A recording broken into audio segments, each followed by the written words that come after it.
Prospect House Media. And now, prepare yourself for the only weekly podcast you won't want to miss. Welcome to the Meritocracy Show with Troy Edgar, live from our studios in Los Angeles and Washington, D.C.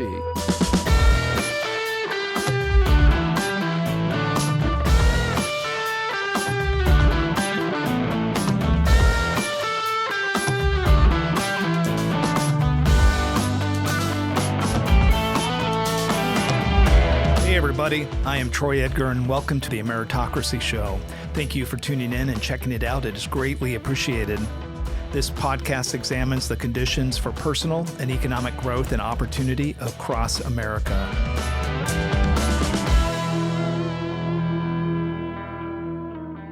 This week, I met with IBM's Center for the Business of Government Executive Director Dan Chenok at the Prospect House in Washington, D.C. This was an important episode for the podcast as we break down what is meritocracy. Dan and I work together frequently at the center and as strategic advisors for government executives with the Partnership for Public Service. I talked to Dan about his recently released book called Transforming the Business of Government: Insights on Resiliency, Innovation, and Performance, which is focused on assisting government leaders in efforts to enhance agency readiness. In this episode, we also address Washington, D.C. think tanks and where the IBM Center for the Business of Government fits into that ecosystem. He talks about their role to enable new approaches to improving the effectiveness of government, performance tracking, and we discuss the important role of the Office of Management and Budget, or OMB, in the federal government to measure performance and assist the president in meeting policy, budget, management, and regulatory and statutory responsibilities. I hope you enjoy. Good afternoon, Dan. How are you doing? I'm good, Troy. How are you? Very good. Thank you so much for coming on the show today. Great to be here. Thanks for asking me. Yeah, no, it's great opportunity for the listeners to get an idea to talk to somebody that actually works in a think tank here in D.C. and you'll give a great perspective on a couple different topics. I'm looking forward to talking about. You and I, our connection is we do work together at IBM through the Center for the Business of Government. And we also contribute our time to the nonprofit for the Partnership for Public Service and kind of helping in some of the areas that we help in government to try to give back and contribute to the process of doing good government here in Washington, D.C. and the federal government. We've also had a lot of opportunity, and we'll talk a lot more about this, participating together in industry forums, completing articles, looking at panels, and for me specifically, for IBM leading the supply chain management piece, being able to have a lot of opportunities to work with you and panels that we've been doing kind of cross-government and even cross the world and some of the stuff that we've done. It's been great.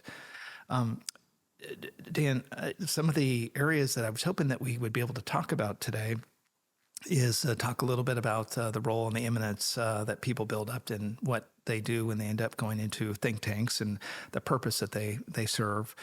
Also looking at the concept of meritocracy. And, to me, this is a really important show. I'm super excited because the show, obviously, I felt so strongly about it. I called it a cross between America and a meritocracy. And the meritocracy part of this will be defined very well today. And I'm super excited to be able to go through that. And I also wanted to talk a little bit about, we are in the federal market, so grinding the merit concept has a pretty significant embodiment here in Washington, D.C. and the federal government. And maybe you could give us a little bit of the history of that. And then lastly, what I was wanting to kind of keep going with that theme is outside of merit, we talk about success, achievement and mentorship. But when we talk about success, we talk about performance and measuring and what is success. Since we're going to lay a big foundation of the meritocracy into the federal government, I thought what would be helpful is to talk about how does the federal government look at the way the career people that follow a merit process get things done and are kind of I'll call it rated for performance, and specifically around the Office of Management and Budget, or OMB, there is a pretty significant amount of interaction between that, and I saw that in my role as CFO of DHS. And with your background being previously at OMB, I thought the listeners would find that very fascinating of your perspective on that. So with that, Dan, what I'd like to do, if you wouldn't mind, would you mind introducing yourself, telling the audience a little bit about yourself? Sure, I'm happy to do that, Troy, and I'm especially happy to be here on your podcast since we first interacted when you were on our podcast. That's right. When you were the CFO of DHS, and the Center for the Business of Government has the Business of Government Hour. So we were happy to host you then, and I'm happy to be here today and look forward to future interactions. So long before podcasts were invented, I grew up in the New York area, and I was raised by two artists. My mother's a painter and a lithographer, and my stepfather, who raised me, actually wrote art books. Interestingly, my father was an accountant. So I have sort of, left brain, right brain kind of thing going on there. He was actually, for the last 15 years, the president of the American Institute of CPAs. So he's familiar with your profession.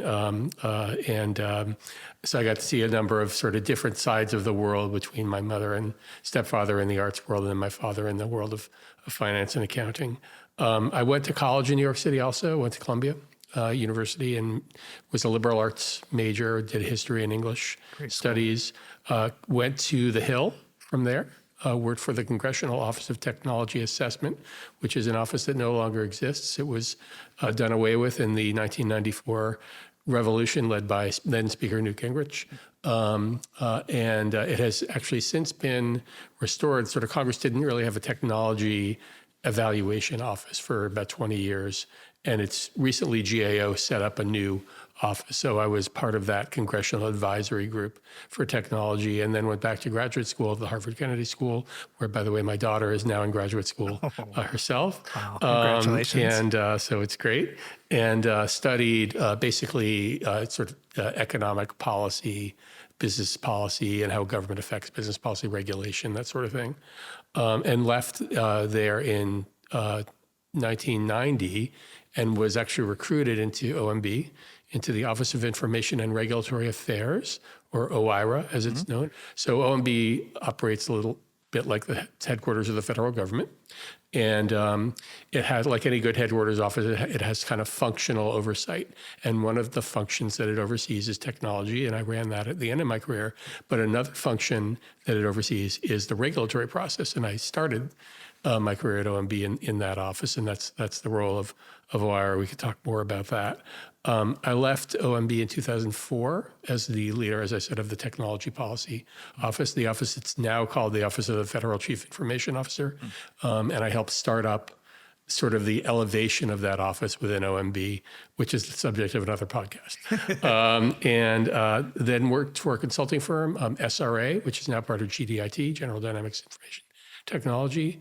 And while there, continued to work in sort of advisory roles with the government. I was the chair of the government's Cybersecurity and Privacy Advisory Board that NIST oversees the National Institute of Standards and Technology at the Commerce Department, and became a SAGE. I actually helped start the SAGE program at the Council for Excellence in Government, which was a predecessor think tank to the Partnership for Public Service then. And then also in 2008, had the opportunity to run a good chunk of the Obama transition for government. So the Technology and Government Reform group that dealt with sort of what was happening in the agencies. I was running that and also running a piece of the OMB transition team. So had an opportunity to kind of see the world, both having been a career executive and then working with the transition for an incoming president. Became a fellow of the National Academy of Public Administration. Along the way, that's a group like the National Academy of Sciences, which many people are familiar with, but it focuses on government, and it's got a lot of members who are current and former government leaders, and also a lot of academic researchers who are writing about issues of public policy and public service. And then started doing a little bit of teaching, taught at the University of Texas at the LBJ School of Public Affairs, still do guest lectures there and serve on boards at American University and some other educational institutions. So I've had this kind of combination as I've been moving toward the IBM role, which I've been doing since 2012, of bringing a lot of different government, academic, industry experiences, which is a good combination because in my role as the head of the IBM government-focused think tank, the Center for the Business of Government, that's really where we sit because we're bringing academic expertise and research to help government solve hard problems and do so in a way that they partner with industry to do so more effectively. Yeah, and that is kind of where I intercepted you. And it was interesting being in the federal government as an executive, and being kind of new to federal government, in the role of CFO, we had a lot of different stuff going on. And, you deal with a lot of different vendors, big companies, that are out there doing great work for the federal government.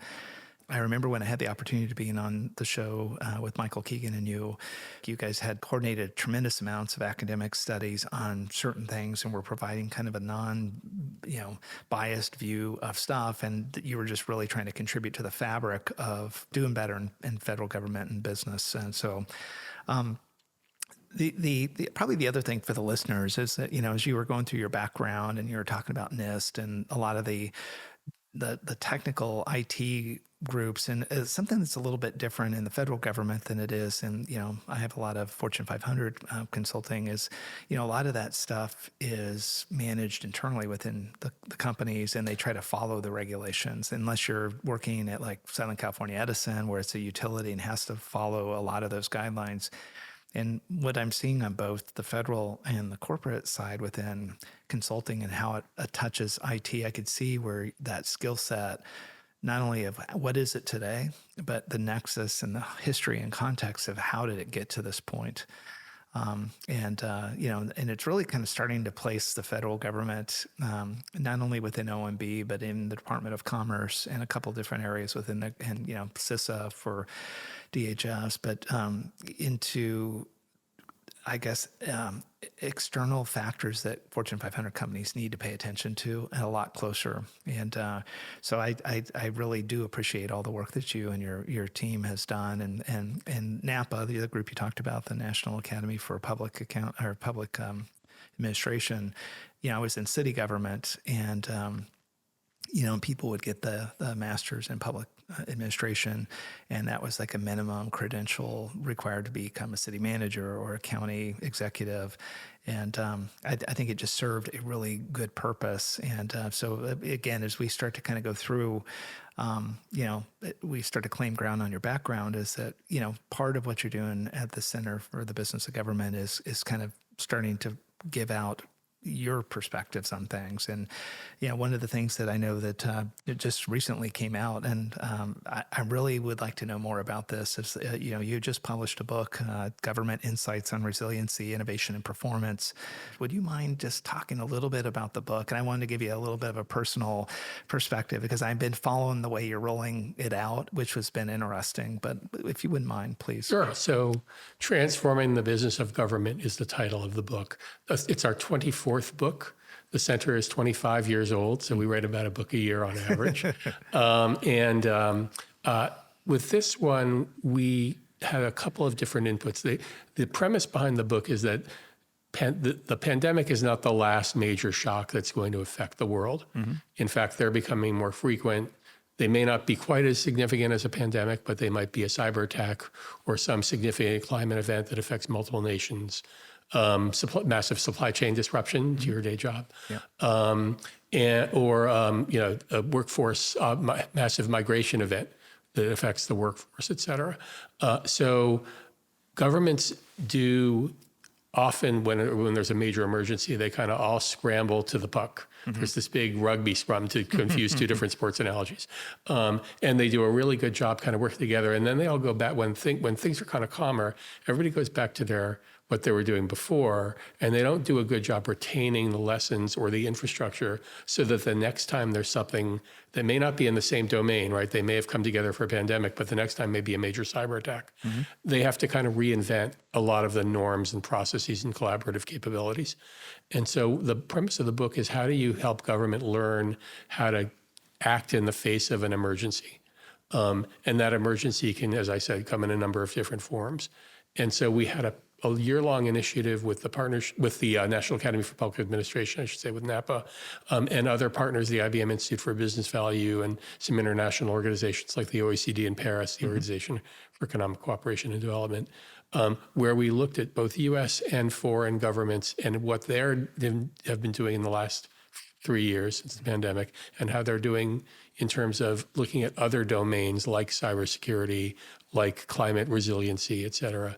And then how can we draw out lessons from that and from academic research that we can then help governments see, all right, here's what my roadmap ought to be for building up capability so that I can, if it's a cyber attack, I know I can do these 5 things to prepare now for what might come in the future that would make it a lot quicker for me to respond and make the harm of the attack significantly lower, and that sort of thing. So that's one part of the book.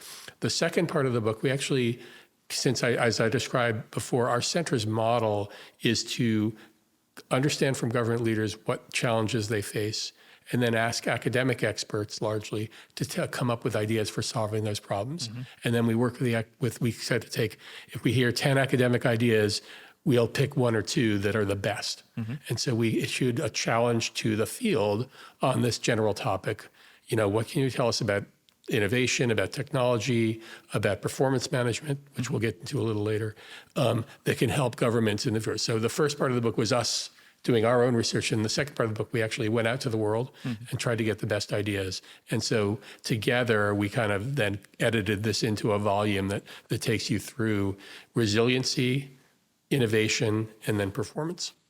And maybe you and I had not had this discussion before, but that's what I'm noticing too on the way it's kind of being rolled out. Almost a chapter or section at a time. It's interesting is that the stuff that is either very technical or a little bit more arcane, it's hard sometimes to you ask yourself why do I want to peel into this? And the way that you're doing it, I think the first part that I had seen was on transparency. Or emergency management. And as I was going through, it was I had participated with the Defense Production Act industry group that was with the White House after when I was part of IBM. But, when we're looking at emergency management and kind of, going back to the pandemic and some of the things that kind of came out of that, and are there lessons learned in bigger supply chain? What I'd like to do, if we could, is kind of make a little bit of a transition. So from being at the Center for the Business of Government, or, it's a think tank, and it, and you did a great job of describing, the kind of the tenets of what that is. But I was just wondering, for the listeners, DC in general has a couple different types of think tanks when people think about them. And I was just wondering if maybe you could give a little bit of a higher level structure of think tanks. What is the, what's the process? Not only what do they do, but how do people eventually get involved? Or back to meritocracy, is it credential people only? Is what is the process there? And probably kind of in the end is maybe talk about the products or the services that come out of the different types, if you wouldn't mind.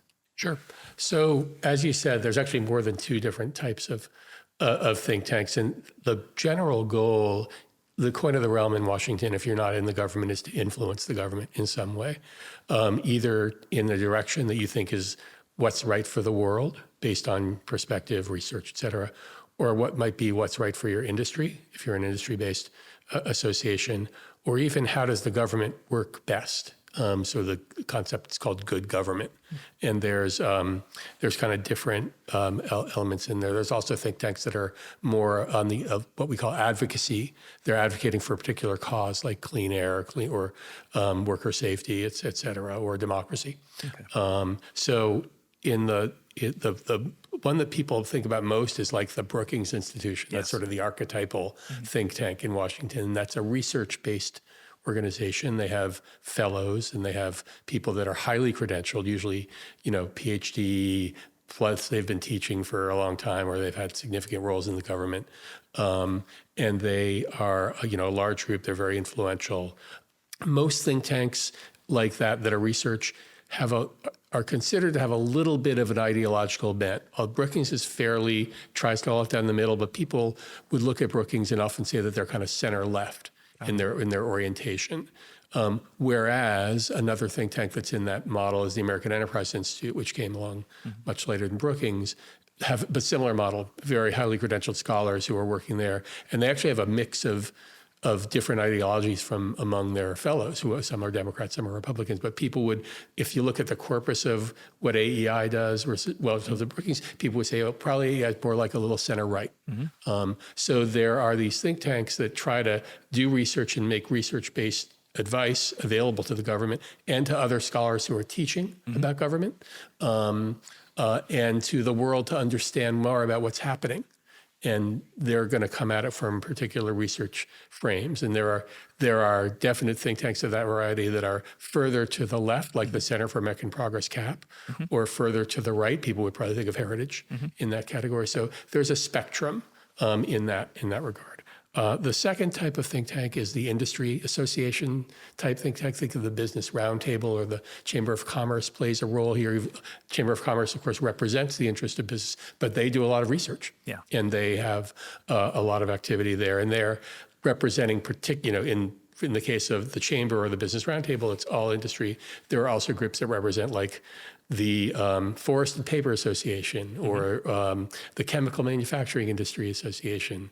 So there's lots of different industry associations that do research that's designed to influence government to make decisions that are favorable to that industry. But they're not trying to do so because they don't think it's the right thing to do. Their research is also very well-informed, often solid empirical work. It's got a particular focus because they're associated with a particular industry. Often, by the way, who pays the bill for that industry association are the industry companies who are members. Whereas the first category, their funding is often kind of like general foundation. Some of them might get some general government grants, that sort of things, but their funding model doesn't typically tie to a particular industry. So that's a second category.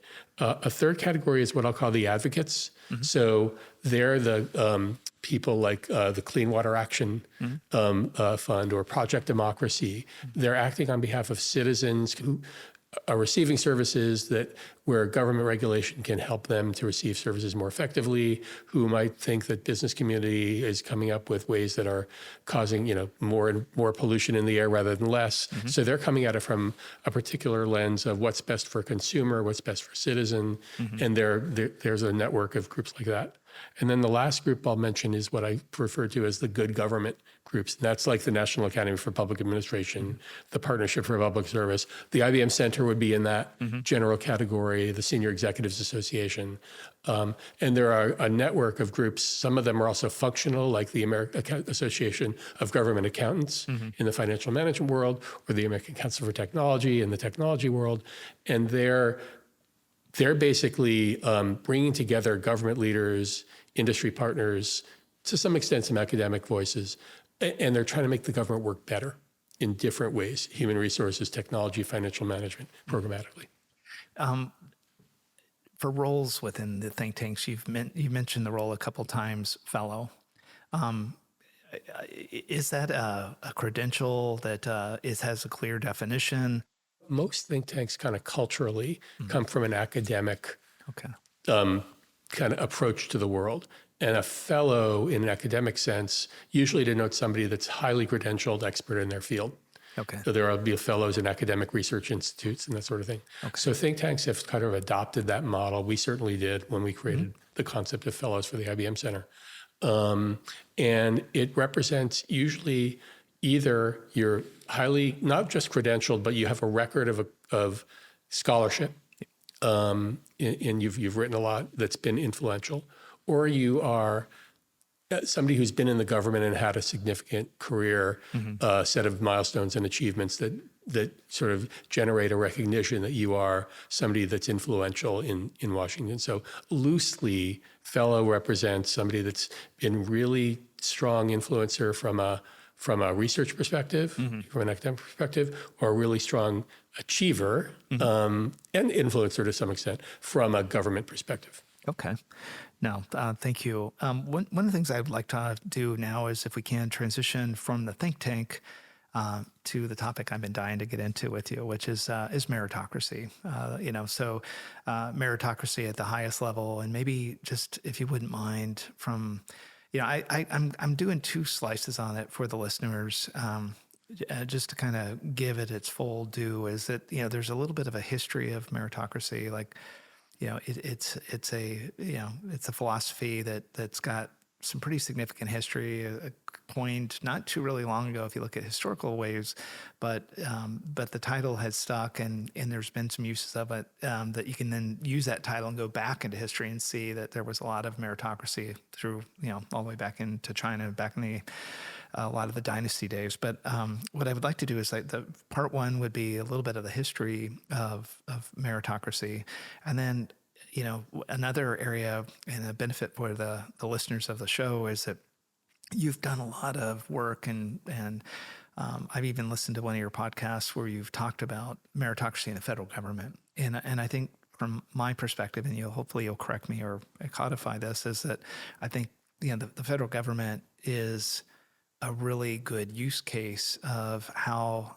meritocracy was kind of brought in, institutionalized, and if you advance all the way up till today, still is up for debate. Some of the stuff, and maybe I can prod you a little bit to talk about some of the very technical ledge type stuff without getting too deep, and what they call Schedule F or something. But definitely. So let me just step back, and if you wouldn't mind, start first with the historical context, and we'll work our way to federal. Sure. So as I mentioned, I was a liberal arts major, so I studied classical Greece and Rome. And so I understand, sort of, as you've laid out your approach for the podcast, understand sort of the roots of this, where civilizations and societies recognize that there are certain skill sets that are not common to the population, but are necessary to make an advanced society and advanced economy kind of achieve its potential in terms of economic activity, social awareness, achieving social goals on behalf of the polity writ large, et cetera. And of course, that continued through to the Renaissance, which was a different type of meritocracy, because you also had the influence of significantly wealthy families like the Medicis, who were influencing the government and the church at the time. But in Greece and Rome, you had significant sort of influential leadership groups, and even today you have the same. So the meritocracy is designed to say that in order to make decisions, whether it's on behalf of a nation, on behalf of how a government's delivered, or even how a business operates, you might even think that sports is a meritocracy. It's based on skills that are exercised and recognized in terms of how they're implemented in achieving the goals of that organization, and that they are the demonstration of merit is based on these set of objective standards as to what is expertise, and how the standards are not, to the extent possible, are not influenced by what are often thought of as ideological points of view. Like, we shouldn't do this because the evidence says we should do it. We should do it because my value system says we should do it. And those value systems can range from right to left to top to bottom to forward and backward in any direction. So I think that the concept of merit is really rooted in this idea of skill that's demonstrated as enabling achievement. And sports is a great metaphor, because you have athletes who are skilled, statistics, and now we have statistics that I've never even dreamed of before in tracking sports to kind of demonstrate what that skill looks like. We don't have quite as specific statistics in a lot of different areas of business and government, but it's a similar concept. And some of the examples that I've used on this show is like you talked about, the kind of the objectives to be able to be accomplished get codified into kind of an award, and that award becomes an achievement, like a degree. And, people can use that degree. It's universally recognized for whatever the specialty area is, and you can go to the next level, but you have to pass that one to get to the master's degree, and the master's, the PhD. And And it, like you said, within society creates a hierarchy of something you can follow. And I've had a lot of folks on the show that, and they weren't on the show as I'm asking you to be, talking specifically about meritocracy, but a theme that kind of goes through a big portion of these episodes is that the education is the great equalizer. And I don't think it's, maybe it is the experience and the information that they get, but it's when they start their career, no matter where they start from, as long as they can get that first step and build the next one. And some of them, I will say aren't the most, beautiful, perfect, bio, specific where, I went to the best university in the beginning and I went to the next best, et cetera. It's like, I think what we see on the episodes is, people started where they could and they got their credential, then they joined it up with experience and then were able to take those joints to something even better.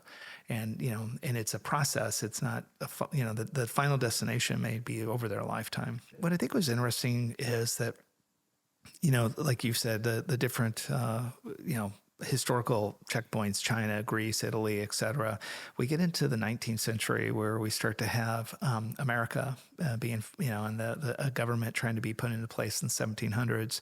And, one of my favorite books is Hamilton. And I think as a business person, like this person cobbled together all these different experiences, and then he tried to meet the right people, and he kind of worked his way up. And then when given the chance, 12 weeks put together a Department of Treasury. And, but, at the very beginning of the government and the federal government, it was a combination, like you said, of rich people and people that had done heroic stuff. And so it seemed to be that there was this friction of, hey, I get in office and I give my friends jobs. And it doesn't matter whether I'm qualified or not. And I'm going to ask you, can you pick up from there and talk about like meritocracy? Because from an outsider, someone like myself that hasn't studied it, it shows where meritocracy kind of wrangled the stuff in and they kind of put it in a package and then were able to perfect it. But, most people don't have all of the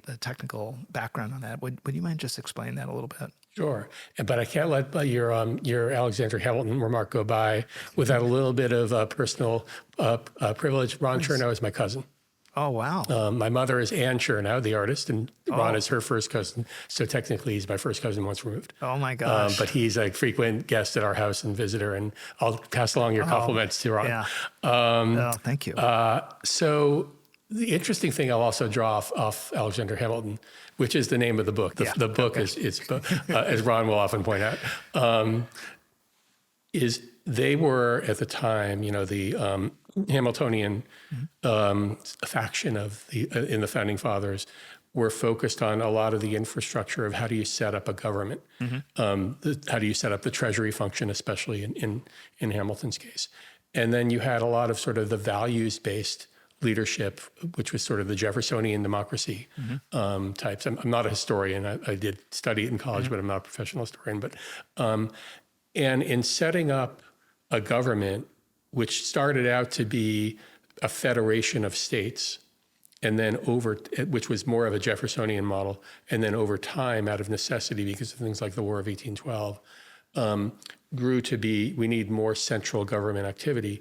You had more need to set up bureaucracies and structures and bring in people to staff those bureaucracies and structures to operate something at a scale of a large and increasing nation in the 19th century.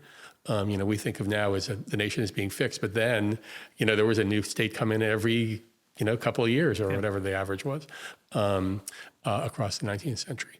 And naturally, it's, sort of human nature in any organization, whether you're a startup or whether you're a manager at a big company like IBM or Disney or something, you're going to gravitate toward people to help you, and people who come in and kind of can demonstrate, and you have a personal experience with them.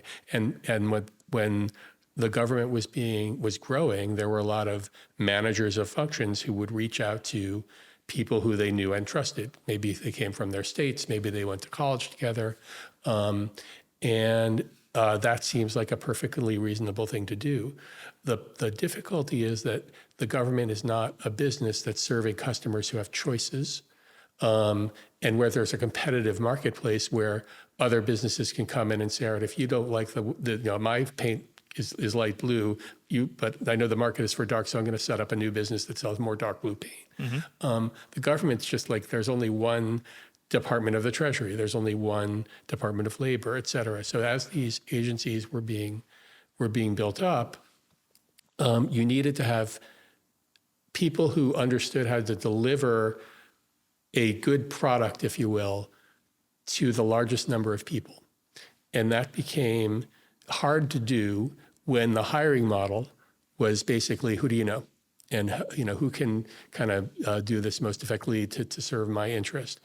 And so through the 19th century, and especially in the post-Civil War era, there was a lot of corruption in the delivery of government services that was based on a patronage system, meaning the people who came to work kind of were doing stuff at the behest of their bosses, up to and including whoever the president was, and not so much implementing something in a way that's best for the most people in the country, but implementing something that sort of makes their particular office or official, most powerful. As we developed the need to deliver services at scale, as workplace conditions were, we got into sweatshops in the late 19th century, or there were the railroad barons, there was a realization that you needed to have government correct for market excesses in the economic terminology. You needed people who were expert, who had merit, who had skill in a particular area, who were credentialed in that area. But the government didn't have a hiring system to bring that in. And so in 1883, the government passed something named after a particular member of Congress, the Pendleton Act, which basically set up the structure of what we call today the Federal Civil Service, where there were skills that were measured to hire people into agencies so that the agencies could have the necessary expertise to provide services to the American people. This is a really important point that I'm going to emphasize now and again. The reason that you have merit in the federal government isn't to protect federal employees. The reason is so that you'll get skilled federal employees who can provide services and make decisions on behalf of the largest number of people consistent with law and policy. So a lot of people think, merit-based system, it's just about protecting feds. That's not the reason that we have the system that we have. I think that's a really good point. And I don't think a lot of people do make that like you said, to put out anything at scale, to be able to standardize processes and make sure you have the right expertise. So that completely makes sense. As the Pendleton Civil Service Reform Act kind of, started working its way through, what type of reactions as you get into the 1900s or the end of the 1800s with the Industrial Revolution and all this stuff? It seems like that, it was still, and I think maybe people do think of it from employees because you do start hearing it affect employee laws and things that come out of the regulations. And, for me, like I said, I'll go back to just keep it simple is, within the civil servants, there's the GS schedule of people can be a certain level, and then you get to the SES. Each one of those types of skills has a requirement that, and then what I find very effective too, being a previous military person and working a lot to try to help veterans move from the military into work, not just in federal government, but even corporate work. But the thing that I notice is that, that GS process works really well, from what I can tell, with the process of military grades of, E1 through E9, O1 through O10, and people can kind of crosswalk to a certain extent over.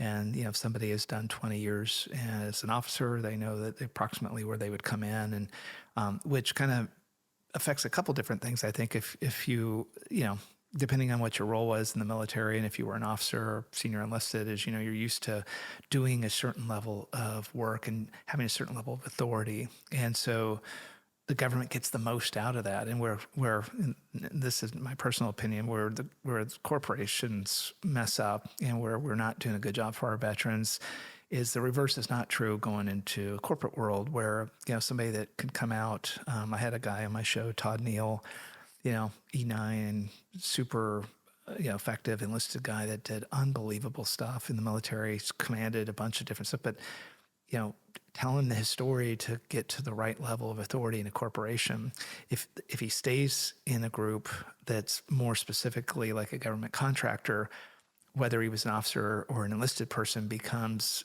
something that they have to contest with, because there's a mindset of the two. And the further you get away from military people into it does not matter, you're a veteran, you get leeway, but they don't know how to crosswalk somebody that, may have done some, military role, but they forget that person commanded 230 people. They were able to get, the logistics of $24 million worth of stuff somewhere. That's lost.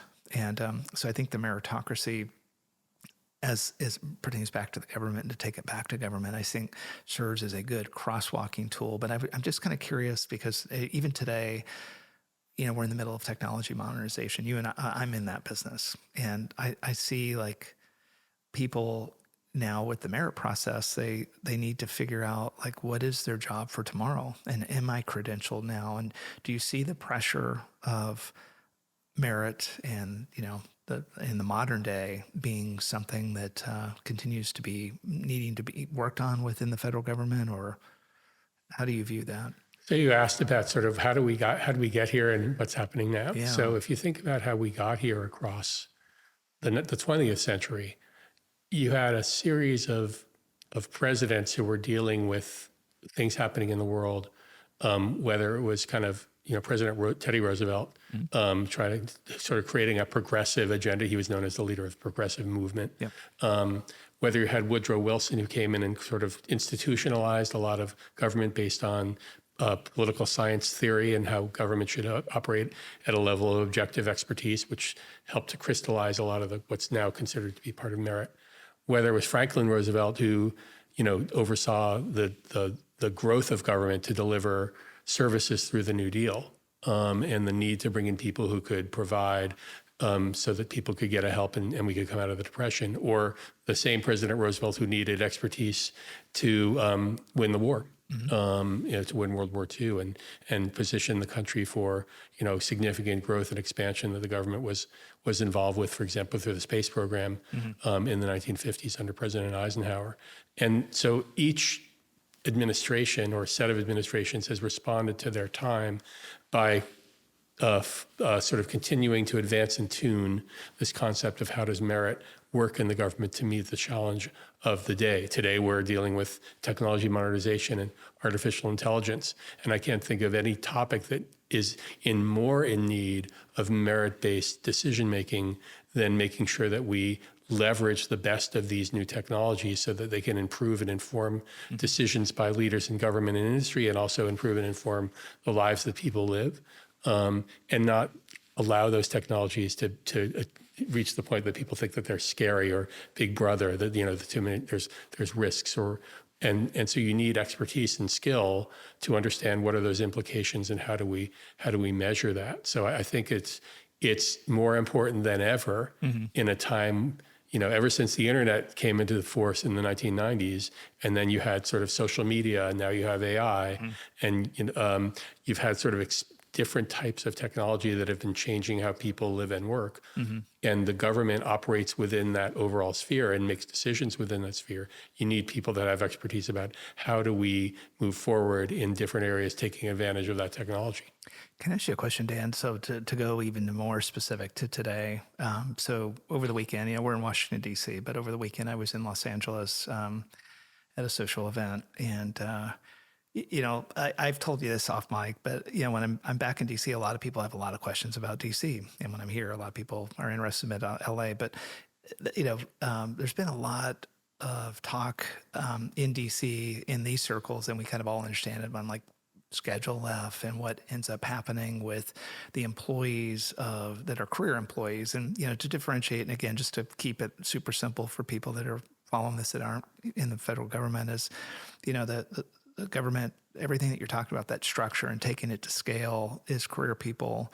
And a lot of times the influencing of the policy and the administration and the people, those are the politicals, and together they get together and they've got to find a place to be able to work together and get stuff done. And I personally had a great experience with the career people that I worked with. just to take this podcast to a current day issue in meritocracy as it pertains to the federal government, I was at this event over the weekend, and somebody's like, Troy, what the hell is a Schedule F person? I keep reading all this stuff, and you're focused on merit and all this stuff. Does this have any relationship to what we're talking about? And again, without getting too detailed in the technical parts of the policies, we use that as just an example of a current day issue. Sure. So I was a career executive, so I would have reported to you if I were your career deputy when I was at OMB.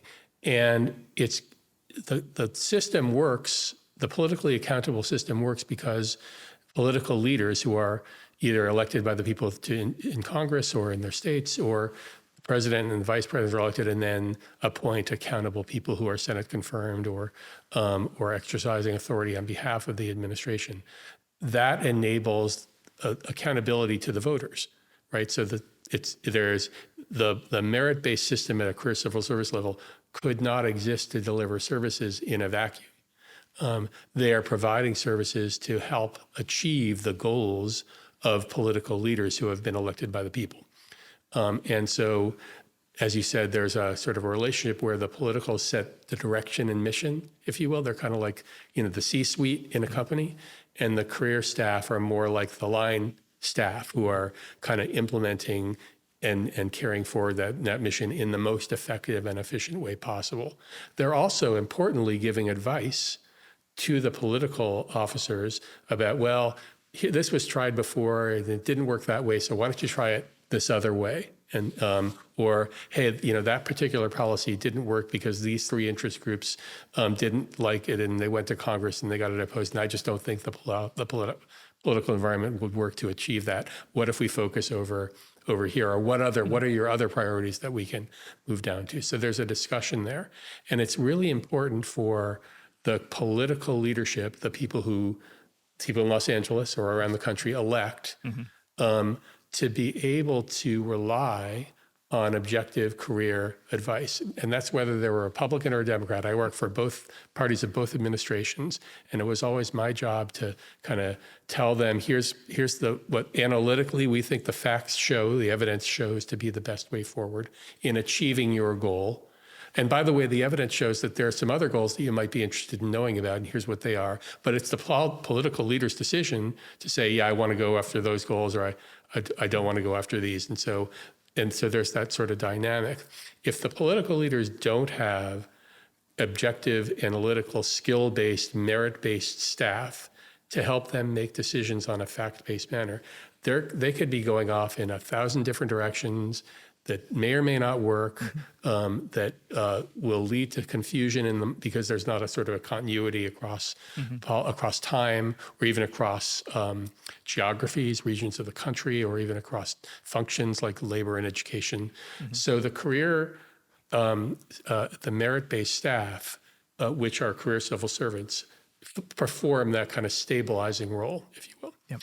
The Schedule F came about because particularly in the last administration, there were certain leaders of that administration who believed that the career staff were getting in the way of achieving the priorities of the president.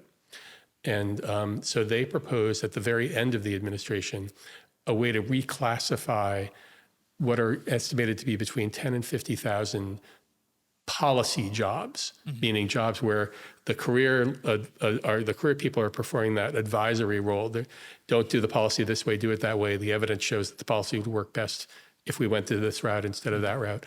OMB, my former agency, most of the career jobs do that. And so most of the jobs were considered to be under this new schedule, which would no longer have the protections of career civil service to ensure that you have skilled, merit-based, objective, analytical capacity, but could be subject to being hired by what we talked about 10 minutes ago. I'm going to hire who I know, who I trust, who believes the same thing I believe in, but who may not have the skill or ability to deliver at scale what the government needs to deliver to serve the people. So that's really the debate is, do you have a federal government that is more tilted, especially at the policy decision-making level, toward ideological priorities politically based priorities, I guess is a better term? Or do you have, is the balance better to be, we need the political leadership, but they need to be informed as much as possible by this objective merit-based career leadership? So in a Schedule F scenario, the top of that merit-based career leadership would essentially flip to become de facto political appointees. Oh, that's a lot of, I mean, we had, last administration, we had a hard time getting the number, and it's around 1,000 political appointees, and you were talking numbers 30 to 40, 50,000. It's interesting, Dan, again, I'm not a lifelong political type person, more of a business person, but the method that you're talking about is the Socratic method. So, if merit-based people, that are smart, they have the context, the knowledge, the history, and they technically know what we're talking about. They, if done right, and how it was done with me, I'll just use me as an example, is I know what the objective is from a policy perspective. I always appreciated, a balanced hand. I usually would get 2 to 3 recommendations, and one would be what I'm absolutely unequivocally trying to do, but here's the fallout, here's the pros and cons, and the unintended consequences. And, here's a path of, you might be able to actually do this in the time you're here. And the upside is you actually get it done while you're here. You're not just starting something and hoping somebody could finish. And then the far other side would be super safe. And at any one time in my portfolio as a CFO, especially at DHS, there was I would have 15 or 20 of these things going at one time. So I also could use that type of process to balance where I'm going to spend my time. Because if I'm going to go 15 hards, like option ones, we're just going to go all in, I won't have enough time to do any of them. And as a corporate guy, not a really good political guy, but as a corporate guy, I want to pick the 2 or 3 things that I can get done in the time I'm here. And I want to plant 1 to 2 seeds of things that seem logical that we can get to. And I know when I took over the CFO role, I brought all of those people that you're talking about that would be, I think, considered Schedule F in this context, and said, tell me the 5 things you want to do in the next year and the 5 things you want to do in the next 5 years. Tell me what you're doing first, and then I'm going to bring mine for the same thing based on policy and where we're at as administration. And I'm going to look for things that we actually have common goals, and then I'm going to put them into priority. And so to me, something that I think too is incumbent, maybe you're a little bit advocating on the Schedule F side or the career side because you've been there, and I'll play the role of being the political person. Is I think in political appointments, I think you need to balance those into being people that actually have real life operator experience, not just are really good at some specific policy areas. And to be truthful, that's something that I see, that we can all do better is, this may be the quality of people that come in, because I think I found, you and I've talked, we know Karen Evans, she served on very similar to you, but she's on both sides. And so have you, but the people that I know that are really effective of getting into government from my short little experience here are people that are sort of what I described, and the ones that don't are just impatient, and they just think, they're not used to how do you move 250,000 people in a direction. You can go all in every time, but then you're just going to create organizational confusion. And then the easy policies that you want to get done can't get done. So yeah, I appreciate you illuminating. And to be honest, I hopefully that people will listen to the discussion just to get a little bit better context of, this is the meritocracy, and this is kind of where some of the topics that are coming up. So Dan, thank you for going through that. One last point on this. I've worked, as I said, for both Republican and Democratic administrations, and the best political leaders did exactly what you're describing. Mm-hmm. They would set a vision. They would seek advice on how best to achieve that vision. They would pick priorities from within the vision. And if somebody dissented or said, I think that that's actually the wrong way to go, the first action wouldn't be, well, you're fired. Yeah. The action would be, well, let's, I understand, but we're still going to go this way. And then the career staff's job is to help the political leader get that way.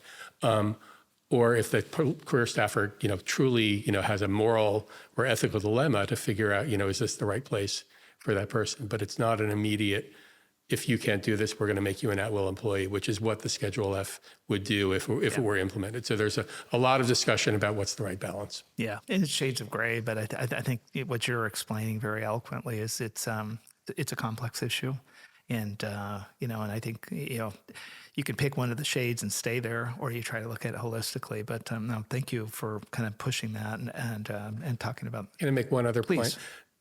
Federal employment at the civil service level is not perfect. Mm-hmm. One of the other reasons that people that promote something like Schedule F is because it's hard to hire people into the government. Mm-hmm. It's hard to fire people when it's hard to reward them when they do a good job or when they do a poor job, because of all the rules that have been built up for the last 150 years around the civil service. Right. And so there are reforms that are needed to enable the government to hire faster, to give people careers that are rewarding, to be rewarded for great work, to discipline people when there's poor performance, et cetera. In my view, Schedule F is not the right direction to achieve those goals, but there's a legitimate debate about that point. Yeah, no, I guess I'll get into one of the shades of like when you do have a maligned player in there, like they're not being an honest broker and saying, here's your three options, and an honest broker says, I'm okay if you pick any one of the three, but I gave you advice, and whatever direction we'll go, let's go. The conscientious objector, or the one that's just like really has, malevolent potential, just, I didn't see it. So this one's one that I can't really, but I know enough people that have given examples. I do think that there are processes to be able to deal with that. And like I said, I didn't deal with it directly, but I did see that getting dealt with, and it seemed like so that type of stuff. And then that's overused as an example of how everybody is, and I think that was unfair because I didn't, like I said. But let me pivot just a little bit. One of the final topics that I wanted to talk a little bit about is we're in the federal government. We're really focused on kind of meritocracy. When you look at the career people, a lot of the activity that goes on is pushing that same type of merit-based process across the organization. OMB becomes one of the important jobs, like you said, or the management division of the whole federal government. If you're looking at it, it'd be like kind of the headquarters portion. I've said this before, and I'll just say it to set a framework for our discussion real quick about OMB and its role of performance management, or seeing how things could be done and holding people accountable, is that OMB has political head too, so it plays kind of both sides. That's not government looking out over politicals. There's a political person in there, and so, but it's kind of a way of rounding off maybe the administration's policies by putting somebody that's the most powerful person to be able to kind of control a little bit of the budget flow by scoring different budgets and helping the president develop their budget. And then as it kind of goes through, to work with CFOs and people in the departments to be able to kind of go through. And I think what I noticed with OMB is it was an interesting structure. Again, I'm more of a corporate guy, but I would have an opportunity to get direction and policy from the secretary's office, other than standard business. And I would also be trying to get stuff funded so we can execute. So I'd be working with appropriations. And then I would always have to kind of make sure with OMB that they kind of fully understood where we were at and what we were going. That hierarchy and organization and kind of how it works into all the departments. And also the scoring process, I felt there could be a room for an improvement. I'll just put it out there. And one of the areas or the examples I use, and this is a public thing, so I'm not like airing any laundry out here, is that one of the most important things that I was given in my portfolio was to work with the Coast Guard and getting their readiness budget. They were left outside of the NDAA because they're not DOD, they're not defense, and the NDAA is the budget that basically funds the military. It's the one that does always pass, make sure that the military people get paid. But the Coast Guard, because they were kind of pulled out first under Department of Transportation and then DHS, when the Congress was trying to get the military ready. Coast Guard didn't fully get the benefit of that by, because their priorities get kind of compared up against the Secret Service and CBP and ICE and, all the different TSA, et cetera. And so, what might have been good intention. And so OMB, a lot of times I would go back and try to talk to the OMB people and say, hey, look, we really need to get the Coast Guard ready. And they're like, their performance measures aren't in place, and so something that I noticed in Merit and, and being able to kind of go through is like OMB had a rating process, and each department had assigned a performance officer, and that role was in the CFO shops, at least at DHS. And so I was just kind of curious if, you spent many years in OMB and, and taking this concept of meritocracy, and then kind of now flowing it into the government a little bit, maybe the role of OMB. Number one, what is the role from your perspective of performance management? Now that we've got a technically qualified workforce that works with politicals to get, how we fortify and make sure that the taxpayer money is done correctly. So maybe start there. So I guess there's theory and practice, and then there's planning and delivery. So in theory, there should be performance-based decision-making. Just like if you were a company and you were seeing some of your lines of business are more profitable or sales are going through the roof, and so you're going to put more investment capital there and you're going to take it away. So in theory, the government should make decisions based on where do we get the best return on the taxpayer dollars in terms of investment, consistent with the laws that we have to carry out that Congress has enacted over time. And then there is planning for doing that in terms of the budget process that you're describing, where you're actually thinking about how much money will we need next year to do certain things, and how do we measure the performance of what's happening now to make decisions on that. And then there's measuring the actual delivery of, in other words, what's happening in the field. How many people are we serving? Are incomes going up? Is unemployment going down? Are farmers, crops getting better because of crop support programs at USDA, et cetera? So you have to kind of break it down into a little bit of a matrix to understand what the best things are in terms of measurements, or planning, for delivery, and for putting that in practice, as opposed to just kind of making it general. Yeah. From a OMB measures perspective, I know we were required to put out specific measures that are prescribed through OMB and then kind of normalized for each of the departments. I felt at DHS in our area, they really didn't get a lot of attention. It was more phoned in.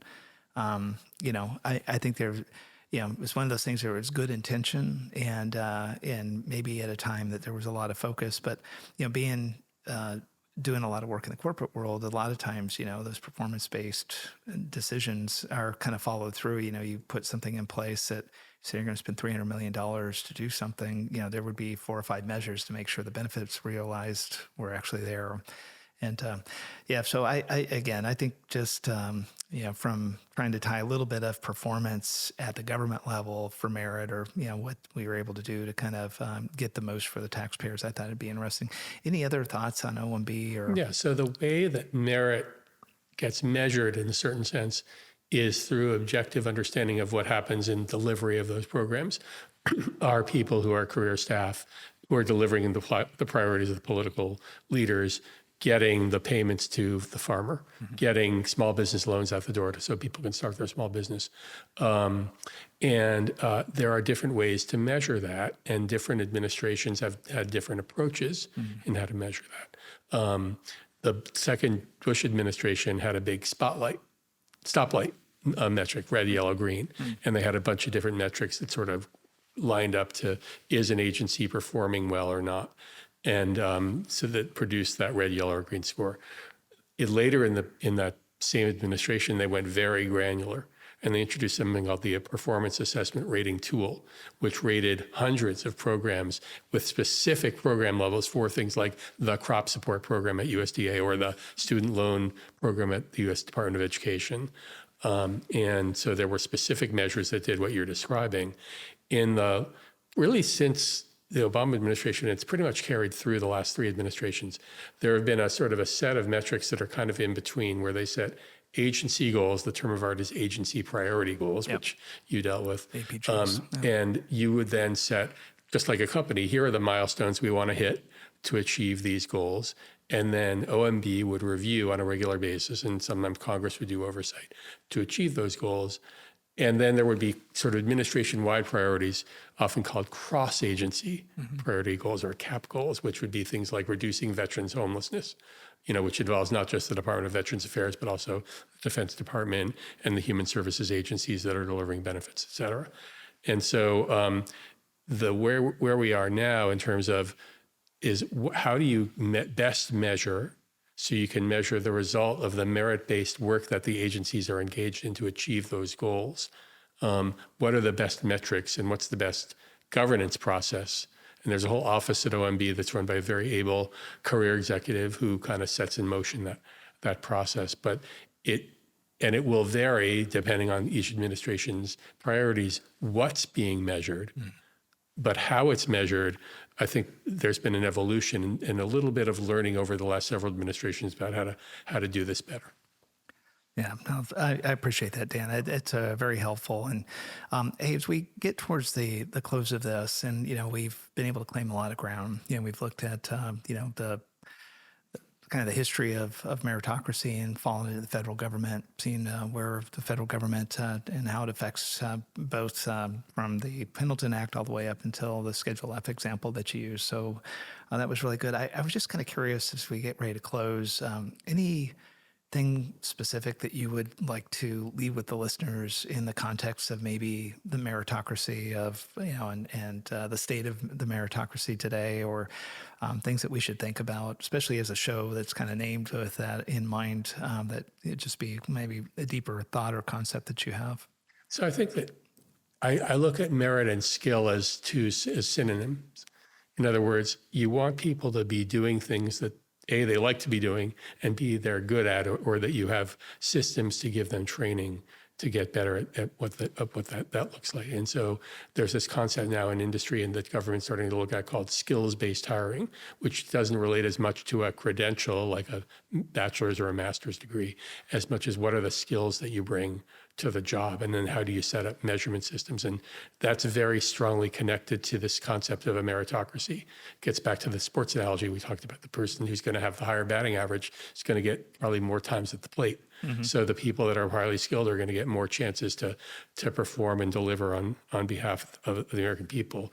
And in order to ensure that occurs, you need to give a solid sort of career path for people to see that they can exercise those skills in a way and demonstrate sort of objective, neutral analysis, evidence-based decision-making and implementation. So I think meritocracy is critically important, as I say. You've hit on something here, Troy, with the podcast, to how government helps the country move forward in the 21st century.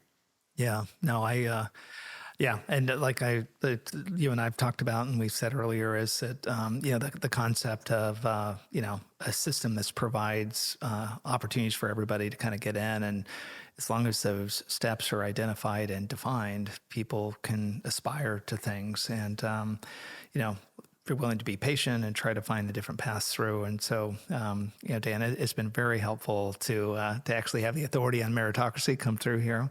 And it's just tremendously helpful. So I really appreciate you taking your time today and coming down and doing this. Well, Troy, thank you. Thank you for your service in the federal government, for your time as DHS leader, for the work you've been doing with the government in various different capacities. And it's really an honor to join you today. Great. Well, thank you. And I wish you the very best, and I appreciate it.